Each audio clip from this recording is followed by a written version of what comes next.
Nang nakapagpaalam na si Yen Ying kay Ye Xiaowan ay agad na siyang umalis papunta sa kanyang destinasyon.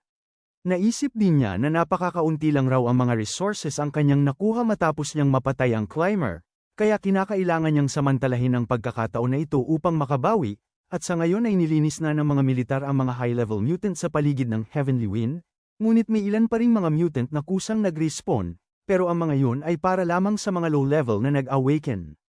Kaya ang tanging pagpipilian niya ngayon ay ang Corpse Academy, ang nag-iisang wind dungeon sa labas ng safe zone na maaaring makapagbibigay ng psychic fruit, bagaman mayroon din mga level 2 mutant sa loob ng dungeon at kung sino man ang makapaglinis nito ay makakuha ng mga espesyal na gantimpala batay sa resulta ng paglinis nito. At sa ngayon ay wala pang nakakuha ng pinakamataas na rating sa dungeon, kaya ang ibig sabihin, nandoon pa rin ang pinakamagagandang gantimpala, at sa taglay niyang 3 S-rank na level na mga skills ay siguradong kanya itong malalagpasan. Nang nakarating na si Yen Ying sa lugar na kanyang destinasyon ay seryoso siyang tumalon papunta sa ibaba. Sabay nagtanong sa kanya ang system na kung gusto raw ba niyang pumasok sa level C dungeon sa Corpse Academy, inihayag din ng system na ang kasalukuyang limitasyon ng dungeon ay kinakailangan na nasa antas ng level 2. Makikita si Yen Ying na lumapag siya sa harapan ng isang gusali kung saan nandito ang dungeon na kanyang tinutukoy. Nang papasok na si Yen Ying sa dungeon ay nasabi niya na kumpleto na raw ang 14 katao. Kasunod nito ay tuluyan ng naglaho si Yen Ying, at nang siya ay nakapasok na sa loob ng dungeon ay biglang nagkaroon ng barrier ang buong lugar. Maririnig din ang boses na ang Academy Dungeon ay magsisimula sa loob ng 1 minuto. Ipinaliwanag din ng boses sa lahat ng tao sa loob na wala raw abnormal o espesyal na pangyayari sa kasalukuyang eksena. Dito sa loob ng dungeon ay may mga mutant zombie at isang maliit na tao na nakaligtas. Ang tagpuan ng dungeon ay 7 araw. Matapos sumiklab ang apocalypse ay maraming mga tao ang naging zombie at tuluyang sinakop ang akademya. Matapos nilang makumpleto ang basic mission ay maaari na silang lumabas mula sa dungeon. Habang tiningnan ni Yen Ying ang kanyang system ay nakita niya na ang pangunahin niyang misyon ay dapat na mabuhay sa loob ng akademya sa loob ng 12 na oras. Sa loob ng panahon na ito ay hindi siya pinapayagan na lumabas sa akademya, at ang gantimpala ng misyon ay random na white level na equipment, at madadagdag din ang kanyang experience points ng 4 na puntos, at ang iba pang bahagi ng misyon ay dapat patayin ng Fragmented Lady Corpse at ang antas ng kahirapan ay D-level. Dapat din napatayin ang lahat ng zombie at ang antas ng kahirapan ay C-level. Sa kabila ng pag-aanalisa ni Yen Ying sa lahat niyang misyon ay sa kanya naman likod ay nagpakilala ang isang lalaki sa lahat niyang mga kasama. Siya raw ay sigaw yun, noon daw ay nakatapos na siya ng ganitong dungeon. Ginawa na raw niya ang ganitong misyon ng 1 beses, kung wala raw sa kanilang lahat ang mayroong karanasan sa ganitong misyon, ay maaari nilang lahat na ituring siya bilang leader. Nagsalita naman itong kalbo kay Gao Yun na kanya raw narinig na masyadong mahirap itong dungeon. Kung talagang mayroon na siyang karanasan dito ay dapat lang na siya ang manguna sa kanilang lahat. Paliwanag naman ni Dao Yun na ang hirap nitong dungeon ay itinuturing na nasa antas ng katamtaman hanggang high level 2 dungeon, kung hindi sila magtutulungan ng maayos ay talagang mapapahamak silang lahat. Sa sandaling narinig ng mga nag-awaken ang paliwanag ni Dao Yun ay masyado silang nabahala. Ngunit nabigla si Dao Yun maging ang kalbo ng kanilang napansin si Yen Ying na hindi man lang nakikinig sa kanilang pag-uusap. Dahil dito ay agad na lumapit si Dao Yun sa ating bida, wika pa niya na ang isa raw bang level 0 ay naghahanap ng kamatayan. Dagdag pa ni Dao Yun sa ating bida na siya raw ay pumasok sa maling dungeon, hindi raw ba niya alam na ito ay isang level 2 dungeon. Ngunit natigil sa kanyang pagsasalita si Dao Yun nang napansin niya na si Yen Ying ay seryoso na lumingon sa kanya habang nagpapalabas ng nakakakilabot na aura. Kaya lumabas na lang ang pawis nitong si Dao Yun na nagtataka kung bakit ang isang level 0 ay mayroong ganito ka nakakatakot na tindig.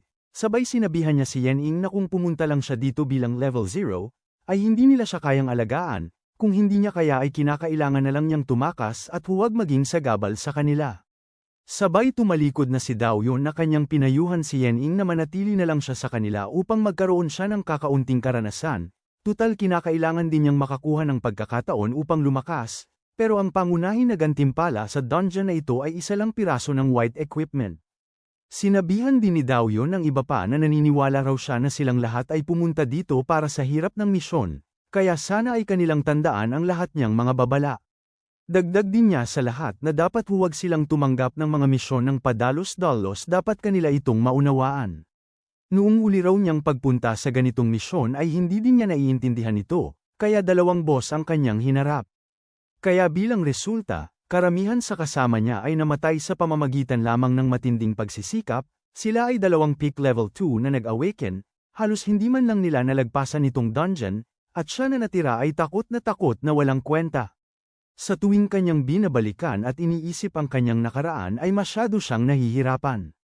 Makikita naman itong si Yen-ing na patuloy lang niyang tiningnan ang kanyang system, at nasabi niya na kung titingnan raw niya sa ganitong paraan ay medyo hindi pa rin tama ang attribute, kaya siguro ay hindi na pangalagaan ang psychic fruit. Sa kanyang pagkakaalam, ang karamihan sa mga level 2 na nag-awaken ay mayroong humigit kumulang 18 na puntos lang sa strength, pero ngayon ay umabot na ito sa 17 na puntos, halos pantay na ito sa pangkaraniwan na nag-awaken. At napangiti na lang itong si Yen-ing dahil sa ganito raw na halaga at dagdagan pa ng kanyang 3 S-rank na mga skills, ay kanyang natitiyak na makakaya niyang malinis itong dungeon. Wika din ni Dao Yun sa kanyang mga kasama na malapit nang mawala ang protection barrier, kaya dapat nilang piliin lahat ang misyon na ang Fragmented Lady Corpse, dahil ang boss na ito ay isang middle level 2 mutant, kung magtutulungan silang lahat ay makakaya nila ito nang hindi masyadong nahihirapan. Lumapit naman itong babae kay Dao Yun na kanyang pinapakiusap na kung mayroon silang madaraanan na panganib mamaya ay pakiusap tulungan niya siya.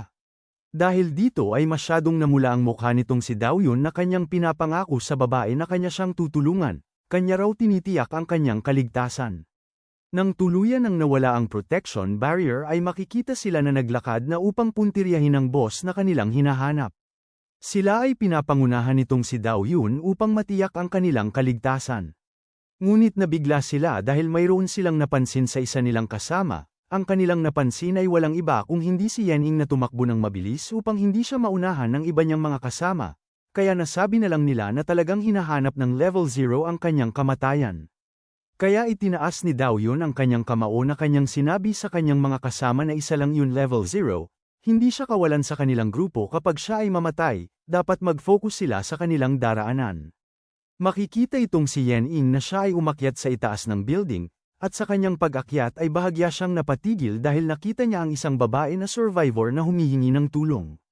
Ngunit bigla na lang naging mutant ang babae na nasa itaas ni Yen-ing para maglunsad ng biglaan na atake. Isang minuto ang lumipas ay mabilis na napabagsak ni Yen-ing ang 3 mga mutant at naalala din niya ang kanyang nakaraan na buhay ay inaakala ng kanyang mga kasama na ang mga iyon ay isang NPC sa dungeon na nagbibigay ng side mission, kaya huminto sila para tumulong, dahil doon ay inatake ng mga ito ang kanyang mga kasama, at isa-isang nilapa hanggang sa namatay, hanggang ngayon ay hindi pa rin niya malimutan ang eksenang iyon. Ang pinakamadaling paraan daw para makakuha ng dekalidad na kagamitan sa dungeon na ito ay ang hanapin ang Butcher Mutant, kaya kinakailangan niyang pumunta sa rooftop para kanya itong matagpuan at upang mailabas ang nakatagong boss, magagamit raw niya ang skill na Sword Storm upang ubusin silang lahat. Sa kinaroroonan naman ng ibang mga nag-awaken na pinapangunahan ni Dao Yun ay makikita sila na nagtatago at sinusuri ang kanilang paligid. Ipinaliwanag pa sa kanila ni Dao Yun na ang basurahang ito ay ang lugar kung saan lumitaw ang Fragments Lady Corpse, kaya bago sila kumilos, ay kinakailangan nilang iwasan na makipaglaban sa ibang mga kalaban. Dagdag pa niya na kapag marami raw silang mga kalaban na mapapatay dito sa dungeon ay mas nagiging mabangis ang mga halimaw sa kulungan sa likuran, kaya mas mabuti na harapin na lang nila kaagad ang boss. At pagkatapos nilang mapatay ang unang boss ay magwawala at magiging mabangis ang lahat ng halimaw dito sa dungeon, kaya sa oras na yun ay kinakailangan nilang magtago at hintayin munang mawala ang kanilang buff bago sila magpatuloy. Nagsaad naman ng isang lalaki sa kanilang lahat na kung ang kanila raw bang nakikita sa unahan ang boss, wika naman ng babae na dahil kasama raw nila ngayon ang kanilang leader ay magiging madali na lang sa kanila ang dungeon na ito. At nabigla ang babae dahil inanunsyo sa kanila ng system na ang middle level 2 na Fragments Lady Corpse ay papalapit na sa kanila. Doon ay makikita ang Lady Corpse na ito ay nakatayo sa itaas ng mga sasakyan, sabay lumingon ito kung saan nagtatago ang mga nag-awaken. Mapapansin sa mga mata nito na nanlilisik habang nakatingin sa mga nag-awaken na nagtatago sa kanyang unahan. Kaya agad na sumalakay itong si Dao Yun sa Lady Corpse, wika din niya sa kanyang mga kasama na napansin na daw sila nitong halimaw kaya dapat na silang kumilos. Siya raw ay isang defense type na nag-awaken kaya matutulungan niya sila para sa pakikipaglaban nitong boss. Dahil dito ay isa-isa nang ipinakita ng mga nag-awaken ang kani-kanilang mga abilidad upang harapin itong Lady Corpse. Sinabi din nila sa kanilang leader na lumipat muna siya ng kakaunti sa kanan para hindi siya aksidenteng tamaan ng kanilang atake. Habang hinarang ni Dao Yun ang atake ng Lady Corpse ay makikita sa kanilang paligid ang mga atake ng mga nag-awaken na ito ay papalapit na sa Lady Corpse. At kasunod nito nang tuluyan na tinamaan ang Lady Corpse ng mga atake ay nagkaroon ng malakas na pagsabog. Kaya hindi mapigilan ni Dao Yun na mapangiti dahil ito na raw ang kanyang magandang pagkakataon. Sabay itinulak niya ang Lady Corpse papunta sa itaas gamit ang kanyang panangga. Ang kanyang mga kasama nang napansin ang ginawang kilos ni Dao Yun ay nagtataka sila, dahil pala itinulak ni Dao Yun ang Lady Corpse papunta sa kanyang mga kasama, dahilan upang lamunin ng Lady Corpse ang isang nag-awaken. Habang walang awa na pinatay ng Lady Corpse ang isang nag-awaken ay nagsaad si Dao Yun sa natira niyang kasama. Humihingi daw siya ng patawad dahil hindi niya nakontrol ang kanyang lakas kaya naitulak niya ang Lady Corpse sa kanilang direksyon. Wika din niya na ngayon ay ayos na ang lahat, kaya pakiusap ipagpatuloy na nila ang kanilang atake katulad noong ginawa nila kanina. Sa kinaroroonan naman ni Yen Ying ay mapapansin sa lugar na kanyang pinuntahan na masyadong tahimik, at nagtataka siya kung bakit hindi niya nakikita ang Butcher Mutant, dahil ang kanyang pagkakaalam ay dapat nandito lang ang halimaw na yon. Kaya tiningnan ni Yen Ying ang kanyang system upang kanyang suriin kung ano-ano ang kanyang mga misyon. Pero nagulat siya dahil wala sa kanyang misyon ang pagpatay ng Butcher Mutant, kung hindi raw siya nakatanggap ng ganoon na misyon ay sino raw ba kaya ang nakakuha? Sa gitna naman ng pakikipaglaban ng mga nag-awaken sa Lady Corpse ay wala silang kaalam-alam na sa kanilang likod ay mayroong isa pang boss ng dungeon ang biglang dumating. Itong isa pang lalaki na may dilaw na buhok at ang kanyang kasama ay napatigil sila sa kanilang pag-atake ng kanilang napansin na mayroong isang halimaw sa kanilang likod. Pero huli na ang lahat dahil mabilis na pinatay ng pangalawang boss ang lalaki na may dilaw na buhok. Kaya napapatanong ang isang lalaki na nakakita na kung bakit nandito ang isa pang boss ng dungeon. Tawang-tawa naman itong si Dao Yun ang kanyang nakita na pinatay ng isa pang boss ang kanyang kasama, ang dahilan lang raw ng lahat ng ito dahil lihim siyang tumanggap ng isa pang misyon. Siya raw bilang isang defense type na nag-awaken ay natural lang na hindi siya makakagawa ng mataas na D-pass, mahirap daw talaga makagawa ng kagamitan kapag siya mismo ang maglinis nitong dungeon. Ngunit kung ang lahat niyang mga kasama ay mamamatay ay ang maliit na lang ang matitira sa HP nitong boss, kaya siya na isang tao na natitira lang ang makakuha sa huling atake para mapatay niya ang boss. Kahit hindi mataas ang kanyang score ay makukuha pa rin niya ang magandang kagamitan. Kaya agad na umarte itong si Dao Yun na galit na kanyang sinisigaw na kung sino raw ba ang kumuha ng misyon ng palihim, marahil raw ba na ang may kagagawan nito ay ang level 0 na tumakas. Napaka-demonyo raw ng tao na yun dahil gusto niya na mamatay silang lahat dito. Nagawa naman na pansamantalang napabagsak ni Gao Yun ang Lady Corpse, at sinabi din niya na siya raw na si Dao Yun ay hinding-hindi nahahayaan na manaig ang mapangahas na level 0. Habang naghahanda ng kanyang depensa ay hinamon niya ang isa pang boss na umatake ito sa kanya. Dahil dito ay natuon ang pansin ng isa pang boss kay Dao Yun. Sabay hinanda ng boss ang kanyang sarili para sa isasagawa niya na pag-atake, at nang papasugod na ang boss ay hinawakan ni Dao Yun ng mahigpit ang kanyang panangga. Wika din niya sa lahat niyang mga kasama na huwag raw silang mag-alala, ibuhos lang raw nila ang lahat nilang makakaya. Sa sandaling narinig nitong kanyang kasama ang lumalabas sa bibig ng kanilang leader ay kanilang napagtanto na talagang seryoso ang kanilang boss na protektahan sila, masyado raw talagang tapat ang kanilang leader. Pero ang hindi alam ni Dao Yun dahil itong si Yen Ying ay kanina pa sila pinapanood, at nakaramdam din ng inis itong si Yen Ying dahil sinusubukan pa ng tao na yun na isisi sa kanya ang lahat niyang mga plano upang makakuha lang ng magandang equipment, hindi na din daw masama ang kanyang ginawa. Pero malas lang siya dahil ang tao na sinubukan niyang sisihin ay isang maling tao, sa ngayon ay mayroon pang dalawang boss ang nakatago dito sa dungeon. Sa ilang sandali ay makikita na biglang lumitaw ang circle para sa pag-summon ng dalawa pang boss, dahil tumanggap si Yen Ying ng C-level mission na ang pagpatay ng Withered Mutant at B mission na ang pagpatay ng Lord of Corpse Mutant. Doon ay makikita na matagumpay nang nasummon ng dalawang boss mutant at agad nilang nakita si Yen Ying na nakatayo sa kanilang harapan. Pero hindi naman nabahala si Yen Ying sa paglitaw ng dalawang boss mutant, bagkus nakangiti lang ito na kanyang itinutok ang kanyang espada, na kanyang hinamon ng dalawa na umatake na sila sa kanya. Kaya wala nang sinayang na oras ang dalawang boss mutant kung hindi tumakbo sila ng mabilis upang umatake sa ating bida. Pero mabilis lang na tumalon si Yen-in papunta sa ibaba kung nasaan sila Daoyun maging ang iba pa. Kaya ang tanging ginawa ng dalawang boss ay sinundan si Yen-in papunta doon sa ibaba. Sa sandaling nakita ni Daoyun si Yen-in na tumalon galing sa itaas ay hindi siya makapaniwala, bakit nandito daw ang level 0. Kasunod nito ay lumapag si Yen-in kung saan nakatayo si Daoyun. Si Daoyun na pinapanood si Yen-in ay lumabas ang kanyang pawis sa mukha na halos hindi makapagsalita. Habang nagkakatitigan si Yen-in at si Daoyun ay sa kanila namang likod ay humihingi ng tulong ang kalbo na iligtas nila ang kanyang buhay. Makikita sa pagmumukha nitong si Daoyun na siya ay masyadong natakot nang sumambulat sa kanyang harapan ang apat na mga boss ng dungeon na nagtitipon. Sabay hinawakan ni Yen-in ang balikat ni Daoyun na nagtanong na kung gusto raw ba niyang maglaro. Tingnan raw niya kung ano itong nasa kanilang likod. Magandang pagkakataon na ito upang maglaro sila sa pamamagitan nitong apat na mga boss ng dungeon. Kaya hindi mapigilan na sumigaw ng malakas itong si Daoyun dahil kanyang napagtanto na talagang tinanggap ni Yen-in ang lahat ng misyon.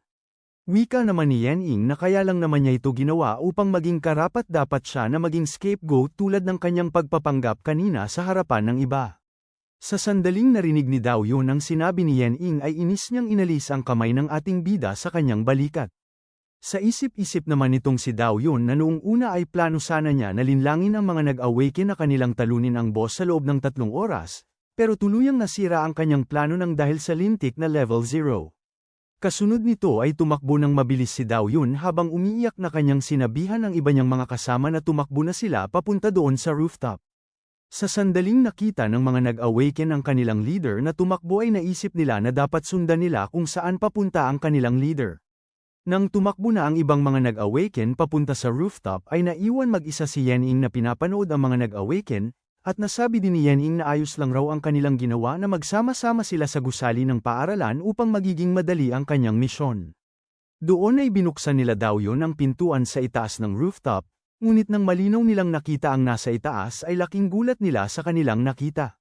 Dahil nakita nila si Yen-in na kanina pa nakatayo dito sa itaas ng rooftop, kaya tinanong nila si Yen-in na kung paano siya nakatakbo ng mabilis papunta dito. Hindi na nga makatiis itong isang nag-awaken kung hindi mabilis siyang tumakbo upang umatake sa ating bida, sinisigaw pa niya kung gusto na raw mamatay ang isang level 0 ay malugod niya itong ibibigay sa kanya. Ngunit nabigla itong lalaki dahil mabilis lang na naiwasan ni Yen-in ang kanyang atake, kaya napapatanong itong lalaki sa kanyang sarili na kung ano raw ba itong nangyari. Imposible raw na magawang iwasan ng isang level 0 ang kanyang atake na nasa antas ng level 2. Tinanong din ni Yen-in ang lalaki na kaya raw ba ito galit na galit sa kanya dahil ang kanyang kaibigan ay pinatay kanina ng mutant butcher. At nabigla ang lahat ng nag-awaken nang inihayag sa kanila ni Yen-in na hindi siya tumanggap ng ganoon na misyon. Dahil dito ay natuon ang pansin ng mga nag-awaken kay Daoyun, na kanila itong tinanong na kung sinadya raw ba niya ang Lady Corpse kanina na patayin ng isa nilang kasama. Gusto raw ba niya silang gamitin upang maging kasangkapan sa lahat niyang binabalak, upang siya lang ang makakuha ng experience points. Halos hindi naman makapaghintay itong si Daoyun na kanyang pinapahinahon ang kanyang mga kasama, hindi raw ito ang tamang oras upang sila ay mag-away. Nakalimutan na raw ba niya na tinanggap ng level 0 ang mga natitirang misyon, malapit na silang maabutin ng mga mutant, kinakailangan nilang ipagtanggol ang lugar na ito, kung gusto pa nilang magkaroon ng isa pang buhay. Sumagot ang mga nag-awaken na paano nila ipagtanggol ang lugar na ito, hindi nila kayang harapin ang apat na mga malalakas na level 2 mutant ng sabay-sabay.